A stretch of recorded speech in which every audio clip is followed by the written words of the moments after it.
Dear friends, हमारी इस teaching methods की जो श्रृंखला है, इस श्रृंखला में आज हम एक और लेक्चर लेकर के आए हैं जिसके अंतर्गत हम बहुत सारी जो चीज़ें हैं इम्पोर्टेंट हैं आपके लिए, उसको हम सीखने वाले हैं।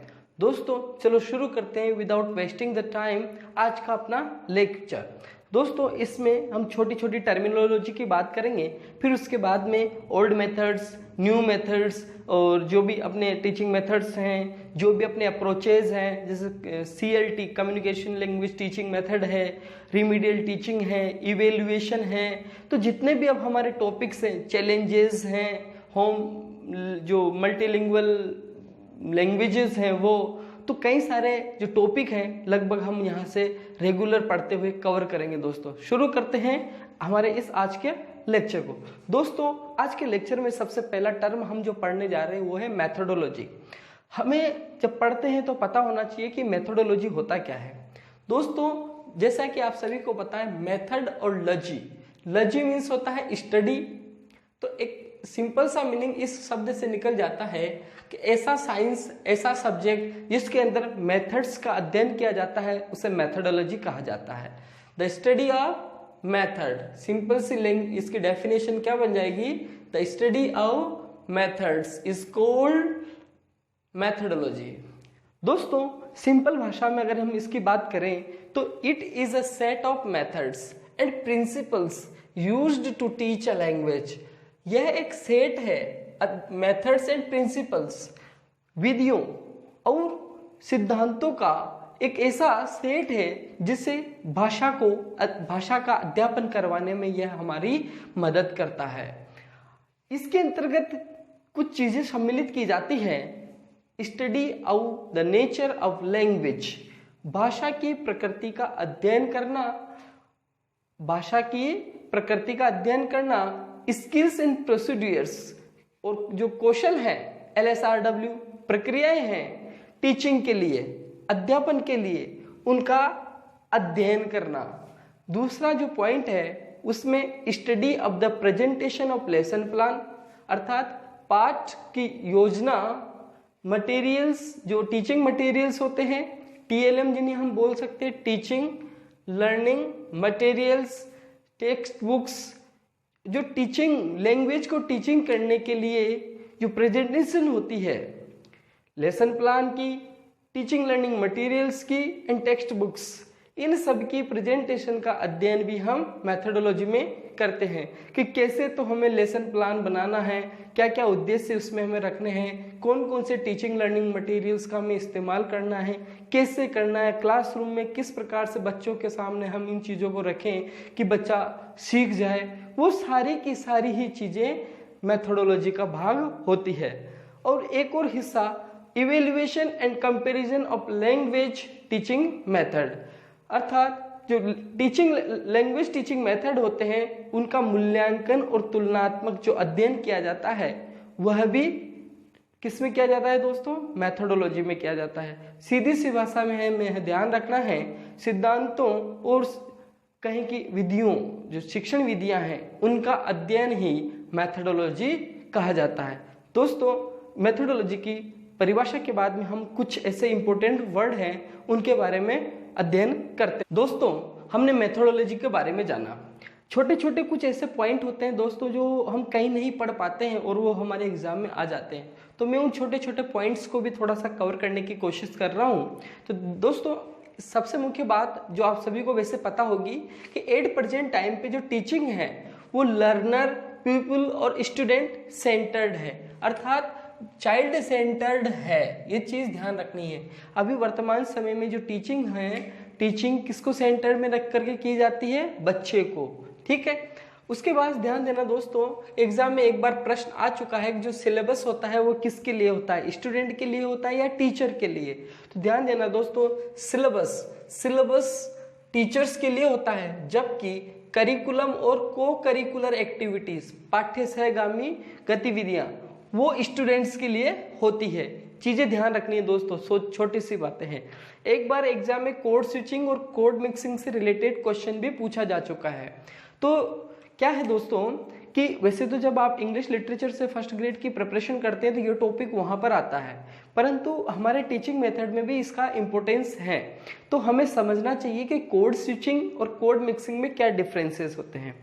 तो एक चीज़ ध्यान रखना दोस्तों, जब हम इंग्लिश, वर्तमान समय में जो हम हिंदी प्लस इंग्लिश दोनों को मिश्रित करते हुए लैंग्वेज बोलते हैं, और जो आईपी है उसने इसको मान्यता दे दी है और हमारे यहाँ बोली जाने वाली इंग्लिश को हिंग्लिश कहा जाता है। तो दोस्तों जो कोड स्विचिंग होती है इसमें क्या होता है कि हम लोग, आप लोगों ने अगर नोटिस किया हो कि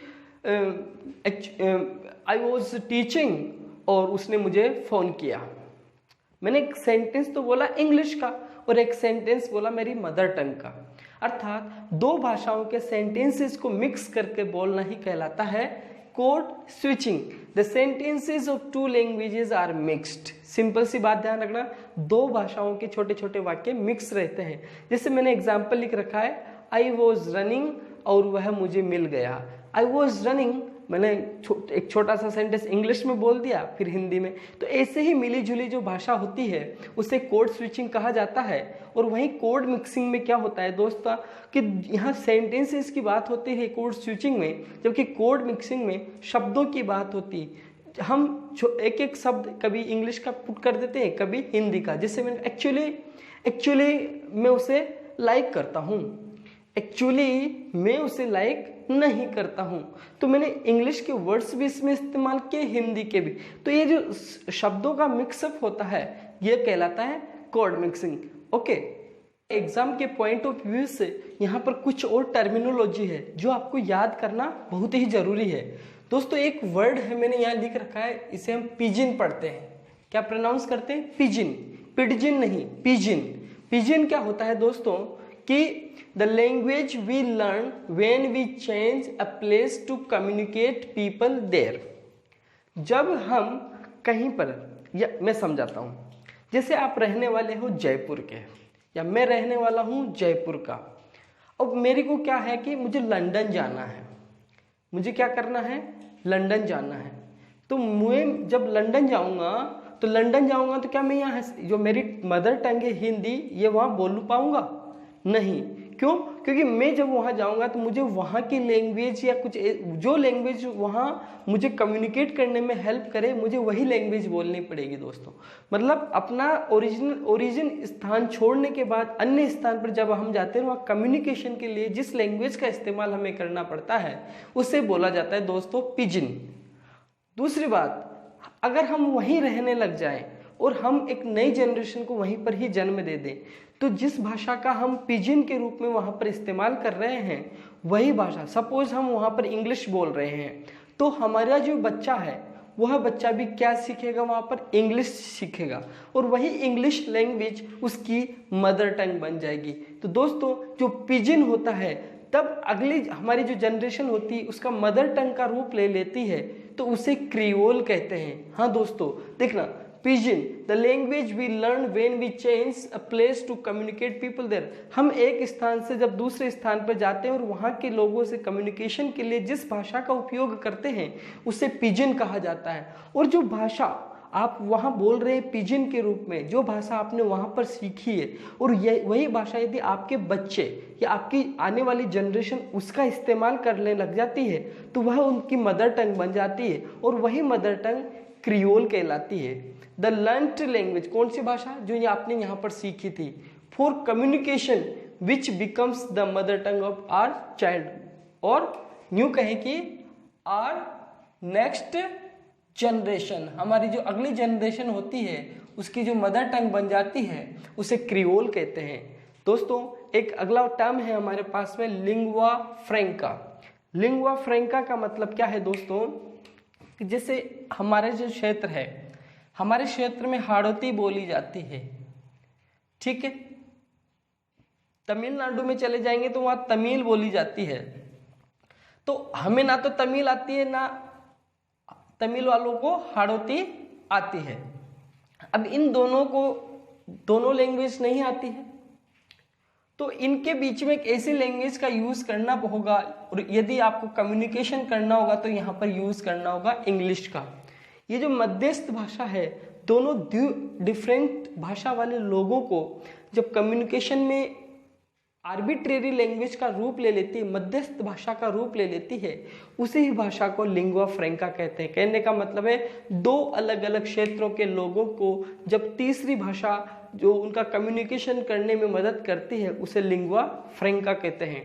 और एक और वर्ड है वर्नाकुलर। वर्नाकुलर बहुत आसान वर्ड है, बोलचाल की भाषा, मतलब क्षेत्र विशेष की जो भाषा होती है, जो उसके पर्टिकुलर क्षेत्र में बोली जाने वाली भाषा होती है, उसे वर्नाकुलर कहते हैं। एवरीडे डायलेक्ट, कोई जैसे ढूंढाड़ है, उसमें ढूंढाड़ी बोली जाती है। अगर हिंदी बोली जाती है, कहीं पर हाड़ौती बोली जाती है, कहीं पर मारवाड़ी बोली जाती है, तो वो जो क्षेत्र विशेष की जो भाषा होती है उसे वर्नाकुलर बोलते हैं दोस्तों। तो ये जो था, ये संक्षिप्त वीडियो था। इस संक्षिप्त वीडियो में हमने कुछ टर्मिनोलॉजी पढ़ी। अब हम पढ़ेंगे आने वाले लेक्चर में टीचिंग मेथड्स, जैसे ग्रामर कम ट्रांसलेशन मेथड, जैसे direct method, substitution method approach, structural approach. तो ऐसे कई सारे अप्रोचेज और मेथड्स अब हम आने वाले लेक्चर्स में पढ़ेंगे दोस्तों। तो आज के लिए इस संक्षिप्त वीडियो में मैं मानता हूं कि आपको कहीं ना कहीं एग्जाम में क्वेश्चन जरूर मिल जाएगा। Thank you very much.